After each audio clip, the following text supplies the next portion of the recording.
Hi friends, கடந்த August 11 2025 அன்னைக்கு honourable supreme court வந்து தெருநாய்களை, அதாவது டெல்லியில இருக்கக்கூடிய தெருநாய்களை வந்து காப்பகங்கள் அடைக்கணும்னு சொல்லி சில உத்தரவுகளை பிறப்பிச்சிருக்காங்க. அதை பத்தி தான் இந்த வீடியோல பார்க்க போறோம்.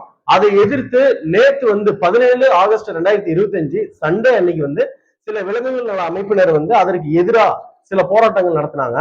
அப்படி ஹானரபிள் சுப்ரீம் கோர்ட் கொடுத்த ஜட்மெண்ட்ல என்ன இருக்குன்னு சொல்லி இந்த வீடியோல தெளிவா பார்ப்போம். அது மட்டும் இல்லாம நேற்று அந்த போராட்டத்தில் ஈடுபட்ட சிலருடைய கருத்து மற்றும் வார்த்தைகள் என்னவாக இருந்துச்சுன்னா, ஒரு ஹியூமனாலதான் டாக் வந்து அப்படி மாறுனுச்சு அப்படின்னு சொல்ல வராங்க. அதாவது நம்ம பேசாம போனா அந்த டாகும் எதுவும் பண்ணலன்னு சொல்றாங்க.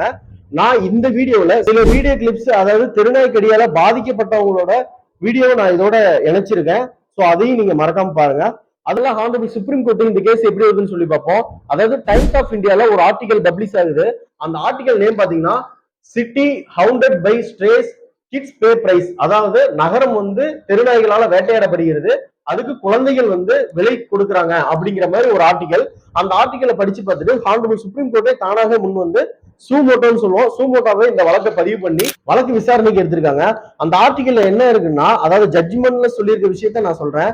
2024 டேட்டா படி 37,15,000 சொச்சம் பேர் வந்து நாய்க்கடியால பாதிக்கப்பட்டிருக்கிறதா அந்த தீர்ப்புல சொல்லியிருக்காங்க. சோர்ஸ் வந்து நான் டிஸ்கிரிப்ஷன்ல கொடுத்துறேன், படிச்சுக்கோங்க. குறிப்பா டெல்லியில மட்டும் 2025 ஜனவரியில 3126 நாய்க்கடி கேசஸ் வந்து ரெஜிஸ்டர் ஆயிருக்குன்னு சொல்லியிருக்காங்க. குறிப்பிட்டு சொல்லணும்னா, கடந்த 2 வாரங்களுக்கு முன்னாடி அங்கன்வாடி போயிட்டு வந்த ஒரு குழந்தைய வந்து நாய் சுத்தி வலிச்சு கடிச்சு இறந்ததாதான் முக்கியமா நம்ம பார்க்கக்கூடிய ஒரு விஷயம். அது மட்டும் இல்லாம டெல்லியில மட்டும் இல்லாம ஆல் ஓவர் இந்தியா ஃபுல்லா இந்த நியூஸ் இருந்துகிட்டு தான் இருக்கு. ஸ்ட்ரீட்ல இருக்கக்கூடிய விளையாடிட்டு இருக்கக்கூடிய குழந்தைகளோ அல்லது நடந்துகிட்டு இருக்க குழந்தைகள், முதியோர்கள், சீனியர் சிட்டிசன்ஸ், பார்வை குறைபாடு உள்ள சீனியர் சிட்டிசன், அது போன்ற நபர்கள்லாம் ஈஸியா தெருநாய்க்கடியில பாதிக்கப்படுறாங்க. ஸ்ட்ரீட்ல விளையாடிட்டு இருக்கக்கூடிய குழந்தைகள் தான் ஈஸியா தெருநாய்கள் வந்து அட்டாக் பண்ணிடுறாங்க.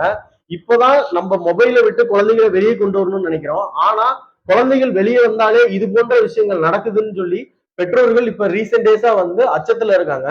அதுக்காக தான் சுப்ரீம் கோர்ட் வந்து சில கைட்லைன்ஸ் வெளியிட்டு இருக்காங்க.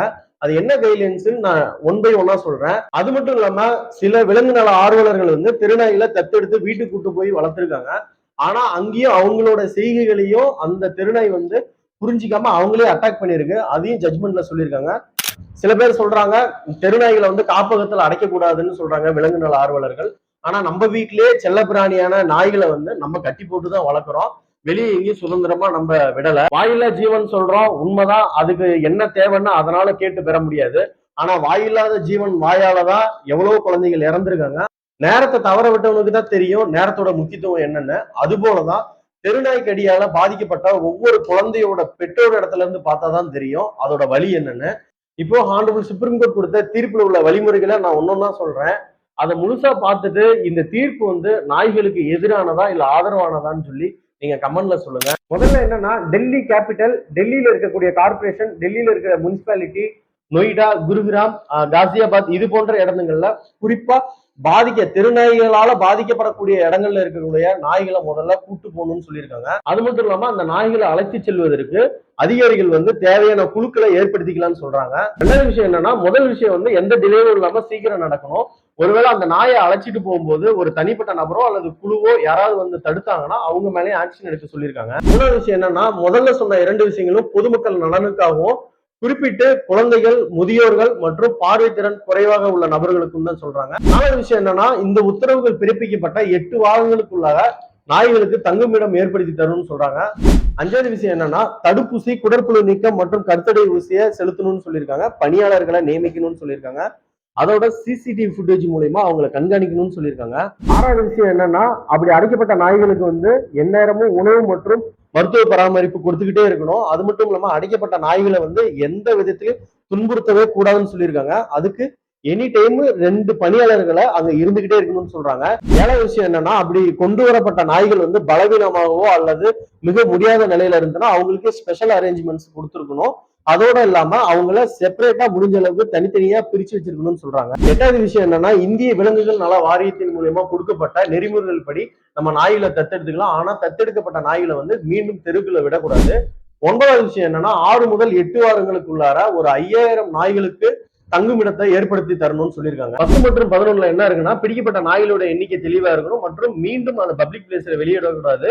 அது மட்டும் இல்லாம ஒவ்வொரு நாய்க்கும் ஈஸியா ஐடென்டிஃபை பண்ற மாதிரி ஏற்பாடுகள் பண்ணணும்னு சொல்லியிருக்காங்க. 12 மற்றும் 13 என்னன்னா, டாக் பைட் கேசஸ கம்ப்ளைண்ட் பண்றதுக்காக வித்தின் 1 வீக் உள்ள ஃப்ரீ ஹெல்ப்லைன் நம்பர் உருவாக்கணும்.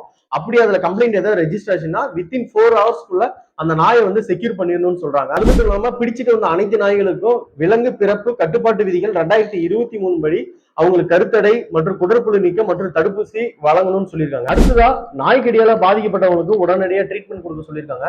ஃபைனலா ரேபிஸ் வேக்சினேஷன் எவ்வளவு இருக்கு, அது எங்க கிடைக்குது, ரேபிஸ் நோயால பாதிக்கப்பட்டவங்களோட எண்ணிக்கை எத்தனை பேர் ட்ரீட்மெண்ட் எடுத்துட்டு இருக்காங்க, இது போன்ற ரிப்போர்ட்ஸ் வந்து கோர்ட் கேட்டிருக்காங்க. இவ்வளவு கைட்லைன்ஸ் கொடுக்க முக்கியமான காரணம் டெல்லி கவர்மெண்ட் வந்து அவங்க வந்து ப்ராப்பரா தெருநாய்களை கட்டுப்படுத்த தவறிட்டாங்க அப்படின்னு சொல்லிதான் இவ்வளவு கைட்லைன்ஸும் சொல்லியிருக்காங்க. அது மட்டும் இல்லாம இந்த தீர்ப்புக்கு எதிராக 3 நீதிபதிகள் அடங்கிய அமர்வுக்கு முன்னாடி மேல்முறையீட்டு வழக்கு இன்னும் பெண்டிங்ல தான் இருக்கு. இன்னும் அந்த வழக்குல எந்த ஒரு உத்தரவும் பிறப்பிக்கப்படல. இந்த தீர்ப்புக்கும் எந்த ஒரு இடைக்கால உத்தரவும் தரல. இதை பத்தின உங்களுடைய கருத்துக்களை கமெண்ட்ல சொல்லுங்க.